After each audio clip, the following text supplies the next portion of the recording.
இந்த சிருஷ்டி ஒளியில இன்னைக்கு நீங்க பார்க்க போற ப்ராடக்ட் என்ன அப்படின்னா படி. படி அளக்கும் பெருமாள் அப்படின்றது உங்க எல்லாருக்குமே தெரியும். பெருமாள் ஒவ்வொருத்தருக்கும் படி அளந்துட்டு இருக்காரு அப்படின்றது தெரியும். ஸோ நம்ம இல்லங்கள்ல அன்னத்துக்கு குறைவில்லாம இருக்கணும், எந்த விதமான அன்ன தோஷமும் இல்லாம இருக்கணும், எல்லா செல்வ வளங்களும் நமக்கு கிடைக்கணும் அப்படின்னா இந்த படி, பித்தளையினால் செய்யப்பட்ட இந்த அற்புதமான படி நம்ம இல்லங்கள்ல இருக்கணும். அதை நான் இப்போ உங்களுக்கு காமிக்கிறேன்.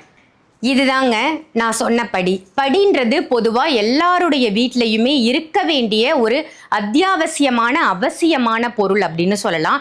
அளக்கிறதுக்கு தானே இந்த படி தேவைப்படுது அப்படி இல்லை. நிச்சயமா ஒரு திருமணமாகக்கூடிய ஒரு பெண் முதல்ல புகுந்த வீட்டுக்கு வராங்க அப்படின்னா இந்த படி ஃபுல்லாக நெல்லை வச்சு அதை தட்டி விட்டுட்டு தான் உள்ள வர சொல்லுவாங்க. ஏன்னா இந்த பெண் உள்ள வரக்கூடிய அந்த தருணம், அந்த நேரம் எந்த விதமான பிரச்சனையும் அந்த இல்லத்துக்கு வரக்கூடாது, எந்த விதமான தோஷங்களும் வரக்கூடாது, இந்த வீட்டில் அவன் நிலைச்சு இருக்கணும் அப்படிங்கிறதுக்காக அப்படி ஒரு ப்ரொசீஜர் ஆதி காலத்துல இருந்தே வச்சிருந்தாங்க.